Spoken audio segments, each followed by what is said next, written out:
Good evening, ladies and gentlemen. Welcome to the Licensing and Regulatory Committee. There are no fire drills planned for this evening. In the event of a fire alarm sounding, please leave the building via the nearest exit and make your way to the assembly point located in the market car park adjacent to the Civic Suite building. Please be reminded to switch off your mobile phones and turn any other electronic devices to silent. Please note that the meeting will be live streamed where the proceedings are capable of repeated viewing. Please ensure your microphone is switched on when speaking and you speak clearly into the microphone. If you are seated in the public area of the chamber, it is likely that your image will be captured by the recording cameras and result in your image becoming part of the broadcast.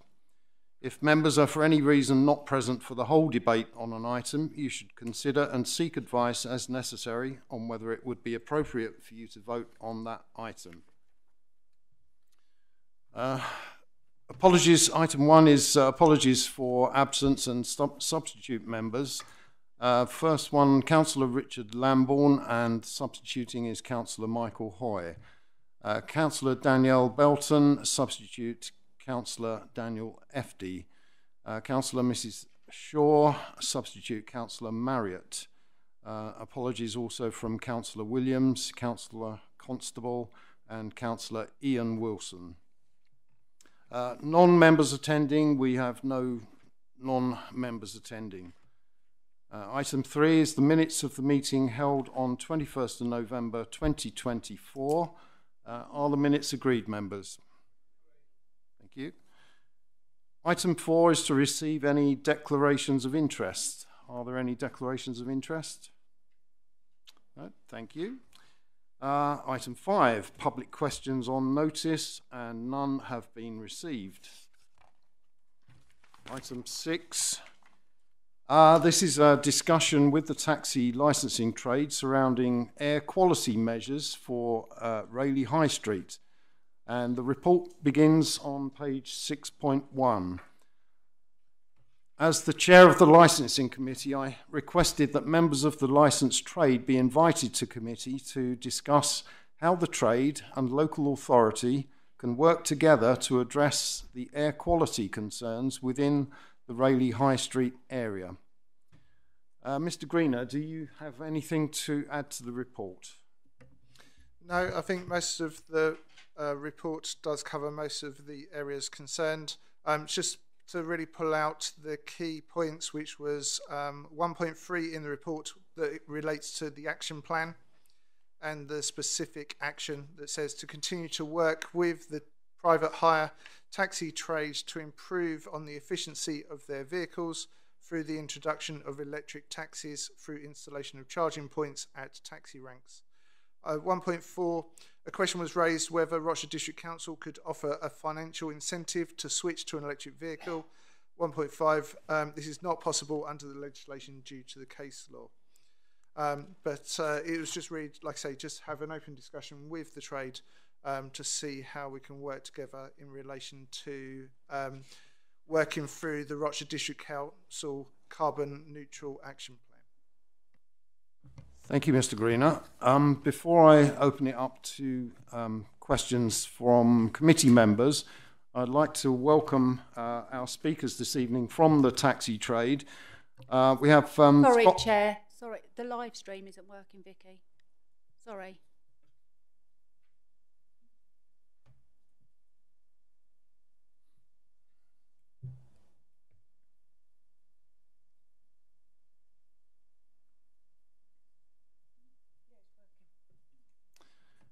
Okay, thank you. I'd like to welcome members of the taxi trade to this discussion.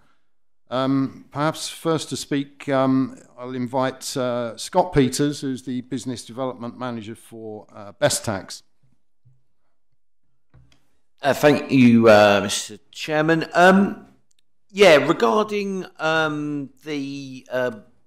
the greener side of taxis, what we've done, and this is speaking on behalf of my role at Bestax, is a real initiative to make sure that the cars that we buy and then rent out to drivers are either hybrid or electric vehicles. We've had a real push with this on a marketing side as well, and our cars are logoed up differently in a different colour scheme to donate that they are greener vehicles. We're a big believer that although we are obviously contributing a level of pollution like any road vehicle would, we do have a responsibility, and ethically we should be doing all that we can to ensure that that can be as green as possible. Thank you very much, Mr. Peters. I'd like to invite all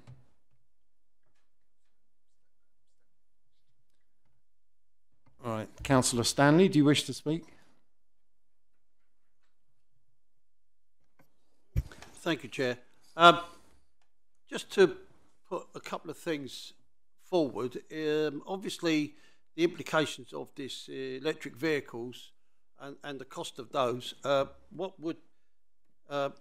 don't know if it's been looked at as to the cost of the transport for a customer, what the implications of that would be. But also there are particles that we know with these larger tyres on the road, and at the moment the roads are not quite up to standard to drive these vehicles. I can see problems arising where as they're larger tyres and they're heavier vehicles as such, it would cause a problem in any case. And I just wondered, although this might be the best way to go for green energy, there are implications there. Thank you. Yeah, I accept that, Councillor Stanley. Thank you for that. I'd like to introduce, sorry, there's another question. I'd like to introduce Duncan Ray, also from Best Tax, to speak. Okay, right. I don't have anything planned to speak, but I would just say that naturally things are going to become greener anyway, because all the emissions from the vehicles that are not electric are quite low now. Most of us would get through the ULEZ zone in London for a start, and as we move towards the greener side, whether it be electric or in future maybe hydrogen, the emissions levels are not really going to become that much of an issue as time goes on, because it's going to be the natural progression of where things are going.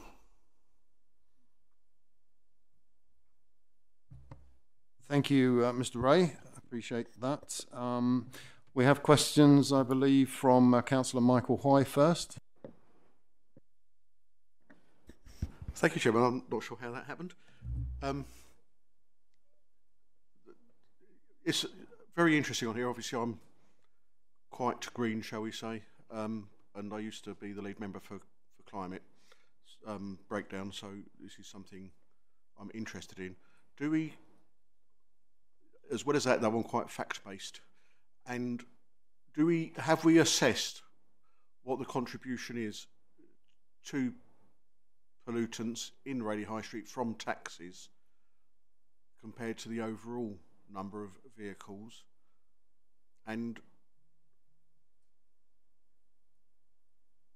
I'm aware that the AQMA, which was declared, is now finished in Raleigh High Street and the Raleigh area, so it was down from the Raleigh Weir to the top end of the High Street, which is now been finished. I don't think it's officially been signed off, but I know that's okay now. And I'm wondering if that's fallen, what level is it now, and what level is the contribution by the taxis? I think I've summarised that properly and understandably. Yeah, thanks, Councillor Hoy. I think that's probably one for Mr. Padden. Unfortunately, he's not here, obviously, but yeah, appreciate your comments there. Also recognise what Mr. Ray said about low emissions now for conventional IC engine vehicles are much lower than what they used to be. I think there's potentially an issue where during the summer taxi drivers and other road users may sit there idling to keep their vehicles cool in between fares, perhaps, that there might be a temptation to do that. and in the winter maybe the same thing, but to keep the cab warm. So I think EVs wouldn't suffer from that problem. Obviously, you can heat the car without causing pollution just by sitting there idling on electric and keeping warm in the winter. So, Mr. Peters, did you want to come back there? Yeah, if I could just make a couple of points. When it comes down to the emissions in Rayleigh High Street, to remember that we are in very close proximity to the buses, which will also be affecting the air quality there as well. They're not, from what I know, of the greenest variety that they could be. Secondly, on a point regarding the taxi driver, speaking as direct experience myself from being a driver, no driver is going to purposely sit there with their engine on just for the sake of it. You know, it costs fuel. It can be a very tough to sometimes earn a living in that trade. So other than when it's absolutely freezing cold and you need to be able to keep warm, which is understandable, or in the summer, most drivers would normally get out. It's quite a sociable area there and chat. But some will sit in their cars with some air conditioning on, which I can understand as well. Like I say, in closing, that no driver really wants to be effectively running their car for no reason. However, there's one last point I'd like to double check, maybe if Mr. Greener could highlight this. Is it in the licensing conditions that vehicles advisably should be switched off when idled at ranks? And if so, I believe that's something that I can say, Best Tax as a company would support to carry on with our green agenda. Would you like to come back on that, Mr. Greener? I'm not aware of that condition currently in our policy. If it was to be considered, we would put it out for the normal sort of consultation period with the drivers, and then we would present this back in front of the committee if that was a request from this group here, that something that we could do. Yeah, I think it's something that we would all support if it was implemented and put forward within reason. You know, I'd like to say if it's hot, fair enough. If it's really cold, fair enough. But you know, within reason, please be respectful of the environment. That's the key thing, really. But also, a lot of vehicles also now have stop-start batteries anyway, so they switch themselves off an hour lot anyway. So, thanks. Thanks, Mr. Peters. I think it's good that your company is encouraging the use of EV and hybrids. And obviously, if you have an EV, it doesn't matter if you're sitting there with the aircon on or in the winter, the heater on. It's not causing any additional pollution. Did Dawn want to speak at all? The only thing I'm worried about is the charging points and how we are on the rank. And I've discussed this with Stephen before. You put charging things, but we're moving. If it's busy, it's every 10 minutes. How are you going to charge them vehicles on the rank? Mr. Greener, would you like to comment on that? It's a challenge. It is not something that I think that you could physically put a charging point on the taxi rank. I know that we've looked at this in the past of having a charging point slightly off the rank for charging and then come back to the rank to then obviously move up. But I know there has been lengthy discussions about it in the past. But even with the Rayleigh High Street, I don't think it will be suitable to put a charging point in because it will narrow the High Street too much. I'm certainly getting a few nods from a few other people within the committee. So it would have to be charged remotely, either up here at the council offices or at another location, which would be a petrol station or somewhere else. But again, that will then have a knock-on effect, obviously, with the trade by not being at the rank and then having to work out your fares correctly so that you reach the charging points at the right time. So I fully understand it, and it's something that would have to have some more work done around it. Sorry, Councillor Milne, I missed you last time round, sorry. Yeah, I was going to arrive at the issue of charging points. There was a suggestion at one time of changing the configuration of the high street and then offering taxi bays really in Webster's Way, just through the alley there, which would actually allow high current chargers that would offer, just for commercial, which is the taxi trade, we could explore the fact that we could get a commercial rate on those for charging the vehicles, not just a public rate where they're going to get really hammered financially. I know companies like Octopus Energy and others, they offer renewable kind of rates, and they offer really low rates at night when the demand is low, as little as 7p a kilowatt, because I know my son's got a contract like that in Hockley for his own vehicle at his house. So those kind of things we could explore, because then that would enable high current charging, so you can principally charge a good part of the battery in about 20 minutes doing that. So in downtime, some of the cabs would actually have enough time to actually make a useful recharge, which would be useful for them. We really need to explore that. And we can still have the taxi rank in the high street, but have that arrangement in Webster's Way, but not like the chargers they've got at the moment, which I think take all day. And thanks, Councillor Mill. We need to explore that and make a minute of it. Okay, Councillor Marriott. Chairman, I found it very encouraging to hear all the work that our taxi service providers have put in to make their operations as green as possible. What I'd like is for this council, this committee, to ensure that any further requests that we make of the trade are done in such a way that we retain these vital services in our district and that we work hand in hand. Could we commit to that undertaking, please? Yeah, I'm sure that won't be a problem. Mr. Peters, with your electric fleet at the moment and hybrid fleet, where do you charge them currently? So the vehicles that are rented to drivers, they become the driver's possession 24/7. So they will take the vehicles home and they will charge that on their own premises. The only point I would make about electric vehicles and the taxi trade at the moment is an issue of infrastructure. I'll give you a quick example. If you're sitting on a rank and someone was to come over to that rank and say, look, I need to get to Heathrow quickly, can you take me to Heathrow? If you're sitting there in a hybrid or a normal motor vehicle, and let's say you've got 60 miles of fuel, that's not enough. You can pick that customer up and say, quickly on the way, I'm just going to pull into the petrol station, 2-3 minutes, fill up, we're gone. Flip that on its head, and if you're on an electric vehicle, you're not able to say to the customer, if you've only got 60 miles of juice, for want of a better word, or electric, to say, do you mind waiting half an hour while I just top my car up? So it's practicality at the moment when it comes to the job with electric vehicles.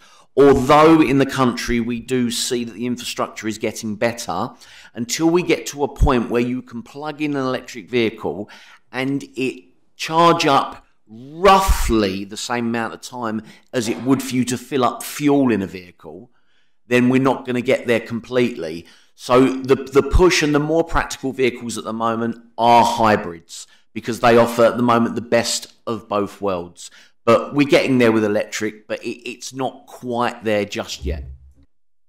Thanks, Mr. Peters. Yeah, I've got a plug-in hybrid myself, but I'm struggling to get a charger at home. That's another story. Councillor FD. Thank you, Chairman. I actually drive an EV myself for work. I'm a courier, and that gives a fixed round, so I know exactly how much electric I'm going to use. I echo Mr. Peters' words, it's got to be practical. And electric cars at the moment are not practical. I charge up every night. I don't have time to charge up during the day. It's difficult to find. There are quite a few charging points in Rochford, but not very many. And it costs a lot of money, about 3 times the price to charge up at home as it does at a charging point. We, as a council, we are looking how to cut emissions across our buildings, and one of the things we've got control over is the taxi licensing. Now, I don't really want to impact our vital taxi trade in Rayleigh, especially in the evening time, by making people have electric vehicles or making people have stuff that's just not going to work. I do believe that hybrid at the moment is the way forward. Hydrogen will probably be the way forward from that. But electric is just not, at the moment, ready for taxis. Thank you. Thank you, Councillor Refty. I don't think there's any question here of we're trying to make impositions on the taxi trade. This is an open discussion about how we can improve the air quality in the district.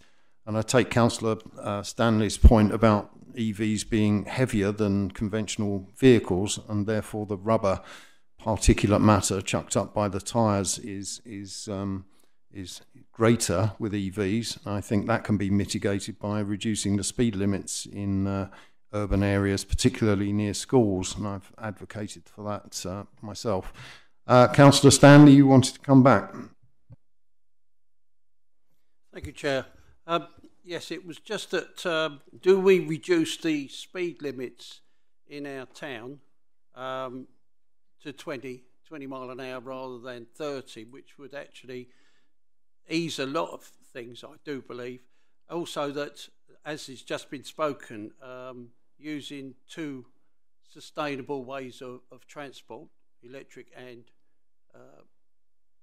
diesel, if that can be said, with HVO fuel. I do think that is the way forward. As rightly been said, that I don't think there's enough electric points to plug in. If we was to have a whole fleet of taxis and find out they'd be lining up to charge up, it just wouldn't work. And I don't believe we have that high power in short space of time to charge up those vehicles. In any case, it's just not practical at the moment. So it's a long way off. This electric vehicles charging is a long way off itself. So that's just my point. Thank you. Thanks, Councillor Stanley. Councillor Hoy. Thank you, Chairman. I feel that I certainly, and I'm sure many members here, could discuss this for hours. My problem is there's nothing within this report which gives us any facts. I think this is probably lending itself for a task and finish group or a working group to look at to find out the parameters, because I think there's information we don't have, as I've said. We don't know what contribution there are. I mean, I note the comment about what buses produce or not. When I've been to bus meetings, the bus companies always assure me that what comes out of the exhaust of a bus is cleaner than the air that goes in. But I've never been convinced of that myself. So I think it might be that this committee could set up a task and finish group to look at this. I think it's a really important point. But I think we just lack information at the moment and the facts and actually where we are and where we want to get to. So I can propose that as a motion if you wish me to, or that might be looked at better else. Yeah, you can propose that as a motion. Do you have a seconder? I propose that as a motion. Councillor Sutton seconded. All right, so the motion, just to be clear then, is to set up a task and finish group to assess air quality in the high street or all over the district, or we've already got air monitoring elsewhere in the district, haven't we? The report was about the Raleigh High Street area, so right. That's what I was suggesting, and to ascertain what, obviously through Mr. Paddon, we can hopefully get some figures for the current quality and how much of that is contributed as an estimate by the taxis, and then the working group can then move forward. Okay. Thank you. So that motion is before you. Does anyone need clarification of what the motion is, or are we happy with that? Councillor Lisa Newport. Can I just add to that, if I may, Chair, just to keep an open dialogue with the taxi trade in that task and finish. Thank you. Yeah, absolutely. Okay. I mean, obviously, as a working group, the taxi firms can be invited to be part of the working group. Okay, yes. So the motion is to set up a task and finish group to assess air quality in Raleigh in conjunction with the taxi trade. All those in favour?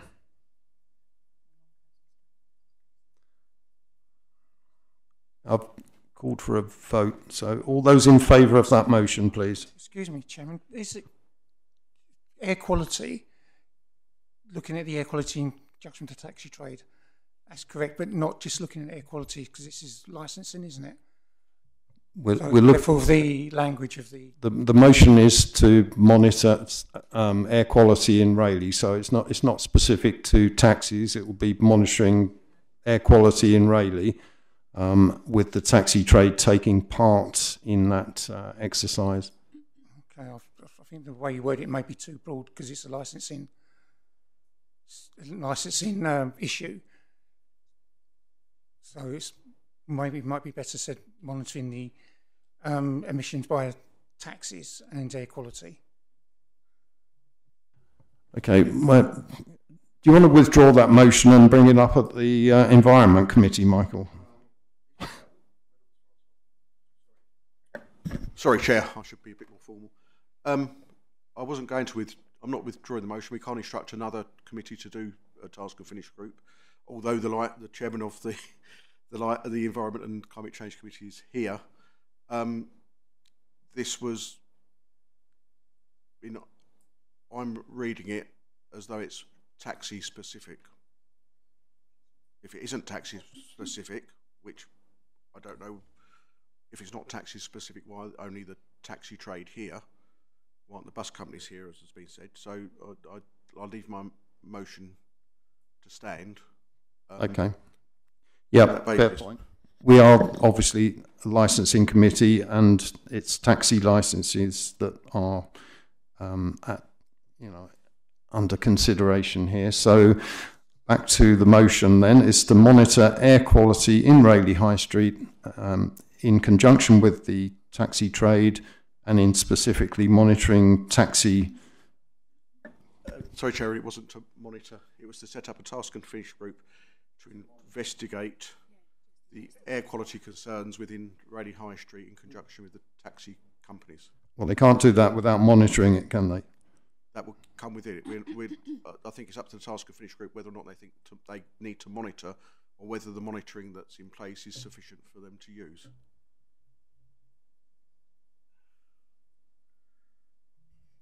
Okay, I think we've got the wording of the motion.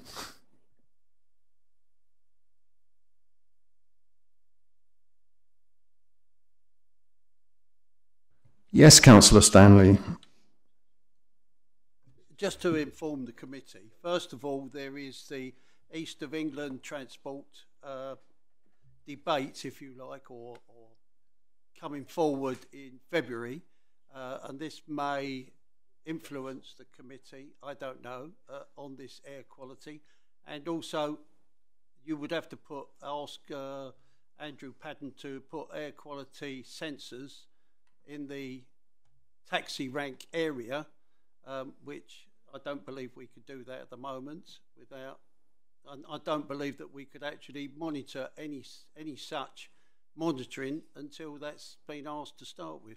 Yeah, okay, thank you. I think this is the work that's to be done by the task and finish group. If they need to put in monitoring equipment, then they'll have to go through the process of setting that up. So we've got a motion to set up a task and finish group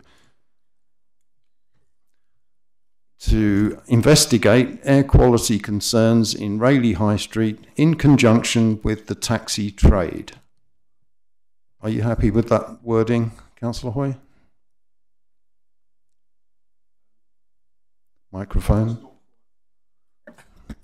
That's not quite what I said, no. Okay. I said to set up a task and to finish group to investigate the air quality concerns within the Rayleigh High Street area in conjunction with the taxi trade. Well, that's just one word different. Area. Sorry, I am slightly deaf in one ear tonight, but she's obviously playing up worse than normal. Apologies, Chair. Okay. So we have that motion. I think we've got it. Oh, Councillor Milne, do you want to speak? I'm just wondering where we're going with this in the end, because the taxis are a small subset of all of the public vehicles and private vehicles that hurl up and down the street all day. What we're concerned about, and I think the trade's already doing it, they're bringing in vehicles that are cleaner than what was in the past. It may come to it with the East of England group, but there may be recommendations that a percentage have to be electric, percentage hybrid, and so on. All that sort of thing could happen. And to help the trade eventually, there probably will have to be somewhere in Rayleigh a decent commercial fast charging set up when the cables get put in. And the government is promising all of this. The air quality has got down to what was a European standard purely because there's more and more electric vehicles appearing. Because we knew that when we were looking at it a few years ago, we had sensors all around Rayleigh, and it was, even that's 4 or 5 years ago, and it was said within 3 years the whole thing was declining year after year. So if we even do that with the taxi trade, what difference is it going to make to what kind of vehicles they're going to buy? And what we should be really looking at is being friendly towards the infrastructure for them to match these technologies as they appear. So if we have a task and finish group, we're just going to find out that the air quality is what it is. From that point of view, I'm not going to vote for that because that's not really something that's going to...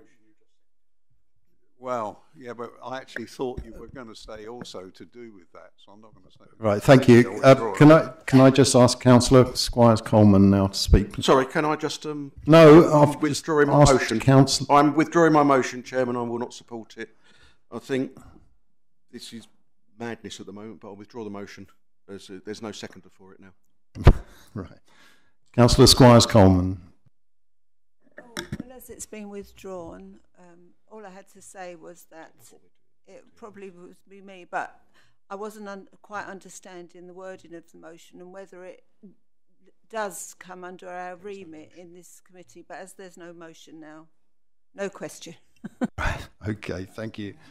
I'd just like to read a letter from one of the taxi trade members who couldn't be here due to holiday. So if you'll bear with, thank you for the invitation, Councillor Cross. Unfortunately, I'll be away on holiday on that date. May I take this opportunity to say that my input would be from a commercially viable point of view for the driver / proprietor of the vehicle. Whatever decisions you come to, the bottom line is, will there be enough income from the trade to make the vehicle they buy more commercially viable? Some people buy vehicles without doing the proper homework in the hope that they make enough money to sustain the costs of running a cab. Historically, it costs 50% of their takings to buy, maintain, run, and eventually replace their vehicles. That figure needs to be taken into account when deciding on which vehicle to buy.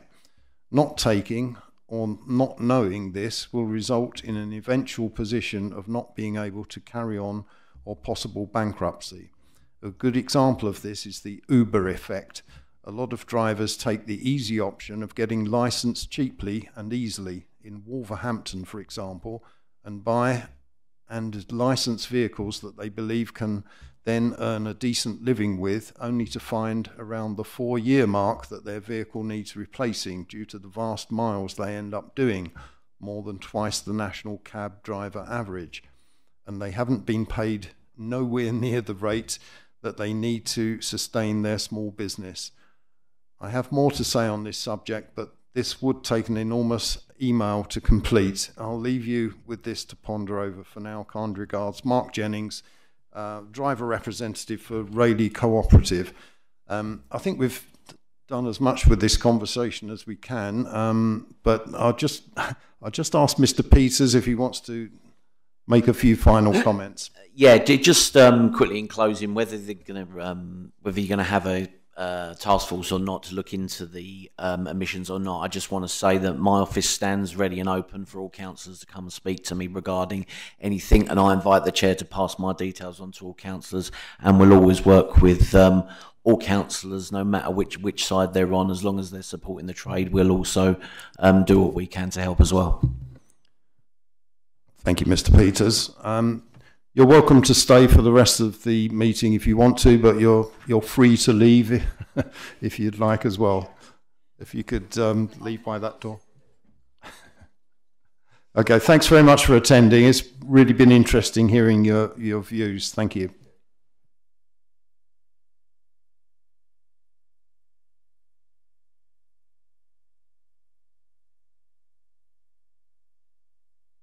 Do you need a cab?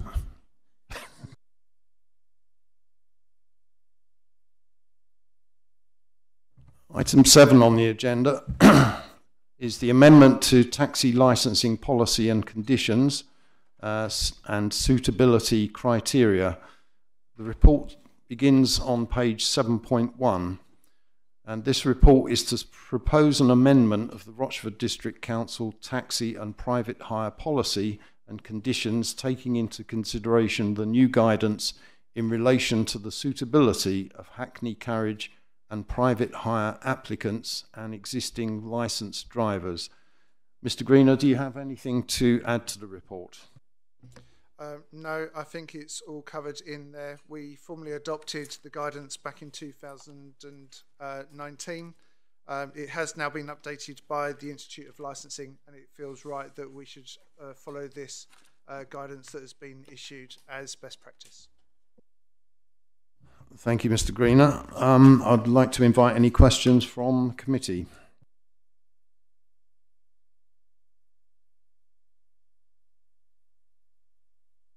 Councillor Stanley. Thank you, Chair. Could Mr. Greener tell us exactly what the difference in the definition is, please? Thank you. Yeah, absolutely. As I've outlined on 7.1 of the front page, they've set out a few more criteria in relation to the criminal offences. They've broken it down a little bit more. Sorry, is that better? They've broken it down a little bit more around the offence categories. So, for example, if they're drinking alcohol around and alcohol dependency, around more checks that they have to do around that. The main one that is the significant one is more around the motoring offences. The previous policy said that if they had 7 motoring offencing points or more, they had to appear in front of committee. The new guidance says that they should actually go on a driving assessment and pass that driving assessment. If they pass the driving assessment, that's fine. If they don't, then they appear in front of committee to obviously then determine by the committee whether to retain the licence or not. So it's an extra step that they've brought in. I think it's a welcome one that will be useful, certainly for the committee, that if they have got more than 7 penalty points and they've gone on a driving assessment, that will certainly help them with their decision making if they do still appear in front of the committee. Does that help? Councillor Stanley. Thank you, Chair. With that in mind, was it 7 points you said? Or yeah, I thought it was. Would we not look at a reduction in that, down to 6 points, and with that in mind of motoring test again sort of thing, as this is, you know, we need to put a more stringent resilience on this, if you see what I mean. Because of these new ideas that have just come out, I do think that if you're going to work out those offences, that's driving offences, not anything else, but we need to put a definite sort of halfway mark, 6, and that's it sort of thing, and not 7.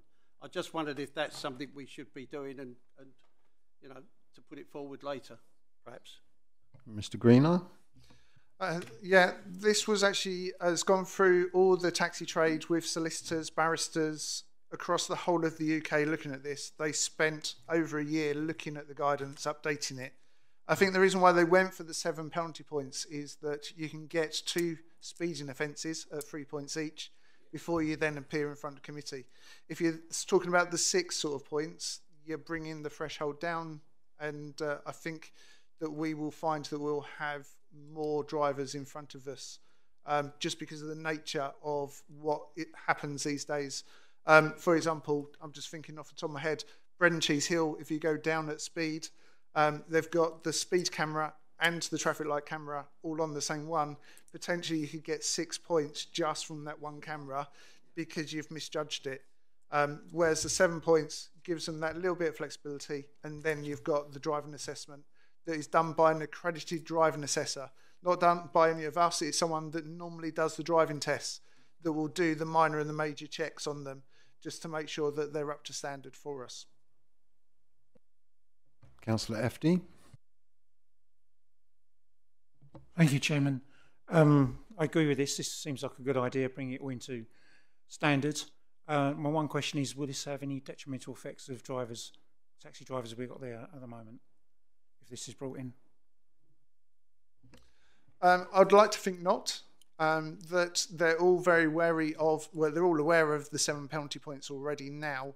Again, by having that assessment by an independent person coming to do the driving assessment, there has been some in the past that have been flagged up to us to say they're not suitable, and that will really certainly help if we suddenly then put them in front of committee, that you've got an independent view from a professional driver that says, no, this person should not be driving. It will certainly help in any sort of hearing. Councillor Milne. This will be quite short. When a driver starts to collect points, what's the mechanism how we get notified? Because obviously, I like this guidance because I've been reading through it all, and it does actually guide us, you know, where we're at, and it's quite really useful for this as a kind of little Bible really to run to. But how do we actually know when any of these things come in? Is there any way that it would slip past the net and we'd miss something?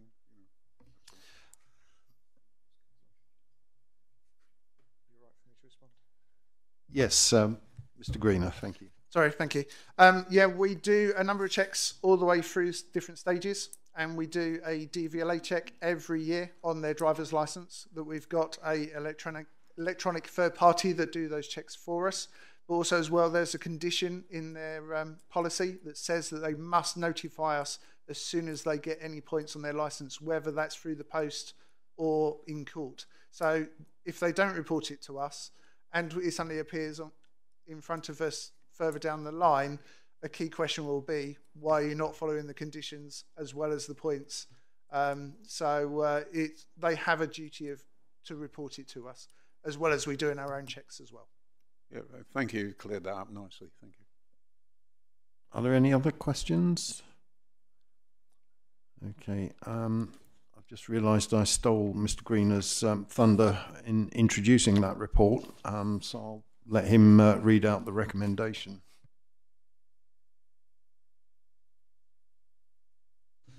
Okay, thank you very much. The recommendation is that the wording of the existing Hackney Carriage and Private Hire Drivers Convictions Policy be updated to reflect the new guidance, which is Appendix A, in relation to the suitability of an applicant and existing drivers.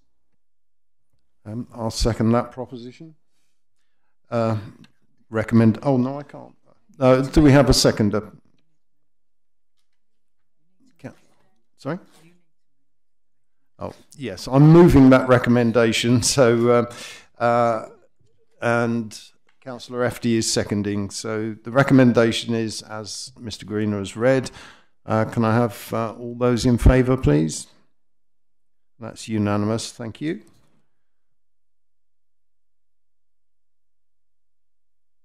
Could I ask, when will this be coming to force? You may. We can bring this in straight away. It's just an update of our policy now that it has been approved by the committee. So we can get that done straight away. Item 8 is delegated authority to approve the classification of films. And the report begins on page 8.1. This report is to request that the licensing team have delegated authority to classify a film for the Essex Film Festival, known as Made in Essex. Mr. Greener, do you have anything to add to the report? No, I think most of it is covered. Like I say, Essex Film Office has been working closely with us in relation to the Essex International Film Festival that's scheduled to take place this year. The Mill Hall has been selected as one of the venues to show the films, and therefore we have been asked to classify the film. We don't currently have a policy in place because we've never classified a film before, not even in the last 10 years of me being here. So this is quite new to us, therefore we're requesting the delegated authority. But what we have agreed is that those local authorities that will be classifying it, we will all be sitting together and we will all collectively be classifying it across all the authorities together to make it easier, so we've got a consistent approach across Essex. Thank you, Mr. Greener. Are there any questions? Councillor FD. Interesting question. What sort of training do you have to go on to classify a film? I haven't had training. I've got a lot of guidance I've got to read to work it all out as to what classification, and if it mentions any swear wording, then it's got a tick box as to how we will then classify it. So I'll be working with my colleagues so that we all pick it up together. We're quite fortunate that it's actually in English. Unfortunately, for another authority, they've had to get a translator in for theirs. But yeah, it should be, by us working together, it's going to make it a lot easier that when we're classifying it, we can have that open discussion amongst us as the licensing officers to make sure that we've got the correct classification. He watches a lot of films. Councillor Stanley. Thank you, Chair. Does this apply to all premises, not just cinemas, basically? And would those premises need a licence to show films? Does it depend on the size of the film or the audience, the size of the audience, please? Thank you. Mr. Green. It's only going to be shown in the Mill Hall, not going to be shown in any other location. No other location within the Rochester district has been chosen. There has been a location chosen in Basildon, Castle Point, Colchester and Uttlesford. Hence the reason why we're all going to be sitting around the table together watching the same film all at the same time. It's a 90-minute film that is called Made in Essex. We don't know what it looks like yet. We've not had any of the information sent to us. So we'll be watching that together to then classify it, and we're solely classifying it for the use of showing the film at the Mill Hall. It's not for us to classify the film for any other use at all. The Mill Hall. Okay, so I will move the recommendations set out on page 8.1 of the report. The recommendation is to approve the request for delegated authority for the classification of films under Section 20 of the Licensing Act 2003 and Section 4 of the Video Recording Act 1984. Do I have a seconder? Councillor Milne, thank you. And can I see all those in favour, please? That's unanimous, thank you.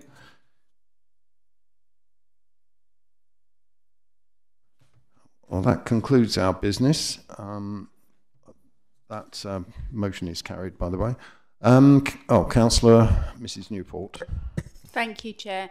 I'd just like to take this opportunity, I may be jumping the gun because I think you might, but to say thank you very much to Stephen for all of his hard work, because it will be the last licensing meeting that he'll be here with us, and we just want to thank you for everything that you've done and wish you all the best for your new adventure. Thank you. Here. Well said, Councillor Mrs. Newport. I was going to say something to that effect as well, but I think our loss is Castle Point's gain, but I'm sure Caris and her team will do an equally good job going forward. So that concludes our business for this evening. Thank you very much for your attendance, and the meeting ended at 19 minutes past 8. Thank you.